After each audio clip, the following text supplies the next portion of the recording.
So the book is out tomorrow. The book from Congresswoman Marjorie Taylor Greene. She represents the 14th district of Georgia. It is shipping tomorrow. So if you go, you could. I guess it's technically a pre-order now, but the books are going out tomorrow. So it's basically the same thing as if you were just going to order it. It would ship. You're going to get it. You're going to get it right away. The book is called MTG.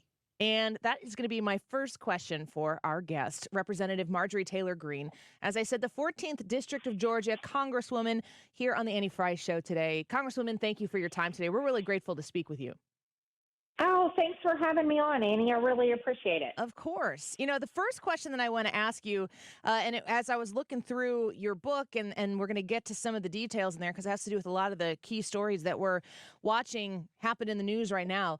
You titled the book MTG, and I was going to ask you what it's like to be an acronym and if you embrace that, and then you named your book that. So I'm assuming that that's a yes? Yeah, I've learned to embrace it.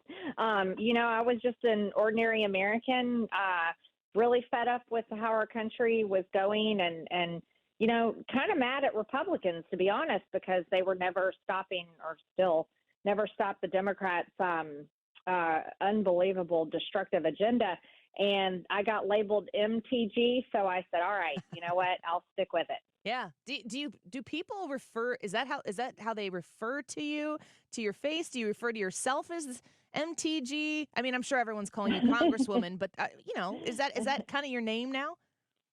Yeah, it has kind of become my name with a lot of people, and I guess it's easier to type out. It's a lot shorter than Marjorie Taylor Greene, so that does make it easy. So I go with that as well. Well, Congresswoman, we're grateful to talk about your book, and it's an articulation of battles you're fighting in the halls of Congress and all of the consequences of being in Congress. I want to start with your effort to impeach Secretary Mayorkas. I played a clip from November 8th where he's talking about, Mayorkas is talking about how they've pursued a comprehensive strategy to manage the unprecedented issue at our southern border. It doesn't feel like that here in the central part of the country in St. Louis.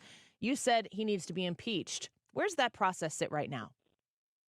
Well, I had introduced articles of impeachment last Congress, and then I reintroduced them again, and they were sitting for 6 months in the Judiciary Committee, basically just collecting dust. And after 2 of my constituents were killed by a 17-year-old cartel member smuggling illegal aliens in our country in Texas, I was so upset about it. I introduced them as a privilege resolution on the House floor. And unfortunately, 8 Republicans voted with the Democrats, and 4 of those 8 Republicans serve on the Judiciary Committee. And they sent my articles of impeachment back to committee, where apparently they got put back on the shelf to collect some more dust. I was really outraged over that because in my mind, it's like how many dead Americans do we have to pile up before we actually impeach Secretary Mayorkas, who is willfully breaking our laws? And we've had over 10 million people cross our border since Biden took office, and there have been 1.8 million gotaways that are in our country. We don't know who they are, where they're from, what their purpose is, and it's believed that thousands of them are likely terrorists. And after seeing what happened in Israel, we're in real trouble. The same thing that could happen to us, but maybe a lot worse. So this is a no-brainer. Secretary Mayorkas of Homeland Security needs to be impeached. We have to bring accountability to an administration that has virtually had none and is ruining our country. We're speaking with Congresswoman Marjorie Taylor Greene, the Congresswoman representing the 14th District of Georgia. Her book out. You can get it shipping tomorrow, called MTG. Should be easy for you to remember. I want to know about the effort you're making to get to the bottom of the southern border. I think I fully support it. I wish that all of the Republicans would support it. And it seems as though every time there's something that kind of feels like a no-brainer to the majority of the Republican Party or people who hold conservative values, a razor thin majority of Republicans in the House. You got 6 Republicans who say no. You got 8 Republicans who say no, or whatever it might be. And the drama becomes the story. And those 2 individuals from your district become a back burner concern. Talk to me about the drama in Congress and the Republicans' ability or inability to get things done. Yeah, and then that's a shame. There shouldn't be, we should be able to fix our drama because we work for the American people. It's unfortunate. In our conference, we only have a few seat majority, and it takes 218 votes to get anything passed on the House floor. This is really why I wrote my book, MTG, was to pull the curtain back so that people could understand what happens in Congress or virtually why nothing happens in Congress, which is my frustration. But we have quite a division in our GOP conference right now, even though we have a new speaker. Not much has changed, honestly. And, we've got everything. You got your moderates, you've got your conservatives. I'm very conservative. You've got, and every type of Republican in between. And some, I would argue, are not so Republican themselves. But we have a really hard time getting an agreement on how to do things. And that's a shame, and it shouldn't happen. And another problem that's happening is I call it revenge voting. There's some members of Congress, and it's pretty prevalent in our new freshman group and some others, where they just won't vote for something because it has someone's name on it they don't like. And I think that is the worst thing you can possibly do. It's our job to vote and vote the right way. And it shouldn't matter whether you like somebody or not. You should always vote and do the right thing for the country. Yeah, it's hard to look at. I feel for somebody in your position, anybody who is representing a district where, a Republican district in New York might look a little different than the 14th district of Georgia. And so you have two Republicans in a Republican caucus where you need to come together and solve the problems of the American people. But the drama kind of gets in the way. It's like, if we're voting on principle, it seems as though that name on a bill shouldn't remove the principle of still representing what those people in those districts likely are trying to support. Yeah, absolutely. And I'll give you an example of one that this is a chapter in my book. I have a bill called the Protect Children's Innocence Act, and it's a bill that would stop the surgeries on anybody under the age of 18, like mastectomies, castration, the transgender surgeries on kids. And I mean, this is an 80% issue in polling across America with all voters, that Americans believe that kids need to grow up first. Let them grow up before they do anything so permanently damaging to their bodies. And this bill, I cannot get it passed because there's some Republicans, unfortunately, they're conservatives, and they think it's a state rights issue. And I can't argue enough that it is not a state rights issue, especially when California, New York, Washington, and other states will literally take kids away from their parents. The state government will take kids away from their parents so they can have their body parts chopped off.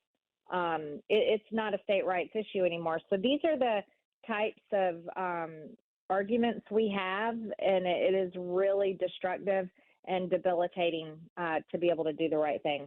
We're speaking with Representative Marjorie Taylor Greene about her battles that she fights in the congressional halls as she represents the 14th District of Georgia.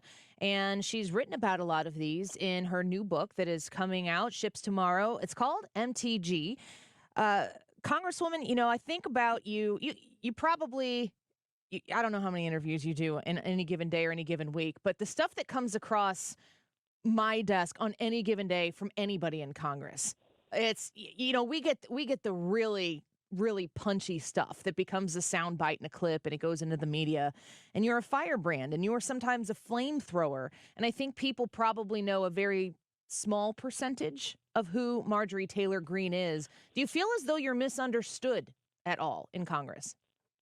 Well, misunderstood is one thing, but I've been lied about, and that's an extreme frustration of mine. Ever since I entered Congress in January of 2021, the media basically created a character of me that doesn't exist, and then they sold it and basically put it in the news 24/7 across our country and even the world. And so that has been extremely unfair, and I address a lot of that in my book. I also talk about things that were happening in my life after I got kicked off of committees by 11 Republicans and all the Democrats, which was unbelievable. And I tell a very personal story. The one thing that I really cared about that was happening while I was getting nothing but horrific attacks and terrible headlines in the news. It wasn't those that bothered me. It was my dad's battle with cancer.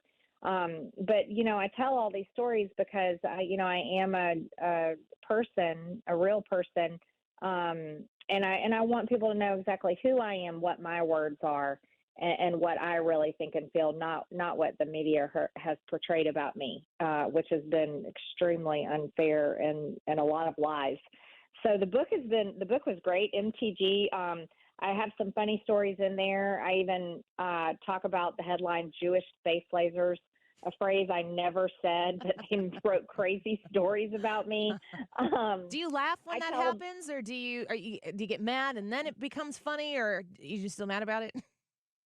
Well, that one I was so shocked by. It just, I still am shocked by it. So I thought this is worth writing about in the book. So I did. I covered that topic.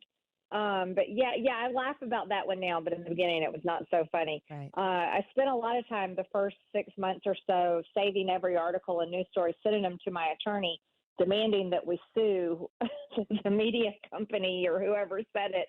And then my attorney finally convinced me that I was going to go broke trying to sue everybody because they have such a high bar for people like me. If you're a public figure, it's very hard to win a lawsuit like that. But so I finally gave up on that and decided, you know what, I'll focus my attention to, I started roll calling votes. That's forcing Congress to vote on record, not with voice votes. And I found out that was much needed. America deserves a voting record that they can read of every member of Congress. And so I did that a lot, and I still do that this Congress. Well, before we let you go, we're speaking with Congresswoman Marjorie Taylor Greene. As you heard her say, her book, MTG, you can go order it right now. It ships tomorrow. And I want to ask you, probably the biggest news story that developed over the course of the weekend was those 40,000 hours of tapes that were released by the new speaker about January 6th. And I just want you to give us your thoughts on the tapes that have been released and what you want the American people to look at, see, know, or understand now that that's out there in the public. Oh, I'm glad you brought that up. I have a whole chapter about January 6th in my book. It's unbelievable. I was there in the House chamber when it happened, objecting to Joe Biden's electoral college votes, and I had organized that objection with some of my colleagues, Matt Gaetz and others. And, and I was also one of the only members of Congress to actually go in the D.C. jail and visit them back in November of 2021, when they were being persecuted like so bad. I mean, they're still being persecuted now, but it was really bad then. And so there's a lot of meaning behind those videotapes for me after seeing what those men are going through, and they're still going through it. So it's been 90 hours actually have been released. Only 90 hours of 44,000 were released, and that was on the portal. That portal, it took months to build. That had been happening even before Speaker Johnson released them. Going back, I think, into the summer, they started building that portal. And I think it's important for people to be able to see anything that happened that day. The American taxpayer paid for it. The Capitol buildings paid by the taxpayers. The videotapes are paid by the taxpayers, and if they want to see them, I think truth is the best remedy. But here's the situation: releasing the videotapes is not stopping the prosecutions of innocent January 6th people that just walked in the Capitol, or even were standing on Capitol grounds that are being indicted and prosecuted by the Department of Justice. So I've called on our Speaker, Mike Johnson, to create a January 6th committee, a new committee that will hold the old committee accountable for their lies, hold Nancy Pelosi accountable, subpoena the FBI, subpoena the Department of Justice, and really push for accountability to stop what's happening to so many Americans. Congresswoman, if a Democrat wins the 2024 election, does this just all, are we in the status quo right now from January 6th? Oh my goodness. If a Democrat wins the 2024 election, I think we'll see things get a lot worse. I met with Edward Bolsonaro and some other members of Congress from Brazil just 2 weeks ago, and they were telling me that since the Lula administration has taken over in Brazil, that they are coming after many supporters of Bolsonaro that are members of Congress, trying to take away their rights to hold political office. That they are cracking down on media, censoring people on social media. It got a lot worse in Brazil after this. I think if we don't get President Trump back in office, I think we're going to see things get even worse than they are right now. Well, the book, you can find it at mtgbook.com. Congresswoman, thank you so much for the time today. It was a real pleasure to speak to you and hear about some of these things in your own words, and we look forward to seeing what the book has to say in more detail. Yeah, thanks so much, Annie. I really enjoyed it. It was good to talk to you. You as well. Have a great day. Bye-bye. Happy Thanksgiving. You too. Bye-bye. Bye. Happy Thanksgiving. Congresswoman Marjorie Taylor Greene, first time on the Annie Frey Show. Didn't know how that was going to go, and I'm very interested in kind of knowing what this book has to say. Yeah. I know that she is a firebrand for sure. She does. You don't get to be in Congress without having a certain kind of spice about something, and she's definitely got it, and she's definitely been effective in getting herself out there in front of issues and articulating her position on them. And of course, not everybody agrees on it, but she's cut through the noise, and when she speaks, people do listen. Some people hate listen, but I know people who do that to this show. So I know them personally. I am very interested to see what her book might say, her perspective on things, and to kind of give her a clean slate opportunity to show us who she is in her own words. I think that's a powerful thing to do. And I know there are a lot of people out there listening and commenting right now, huge MTG fans. So we're really grateful that she gave us the time today. Go check out the book, mtgbook.com.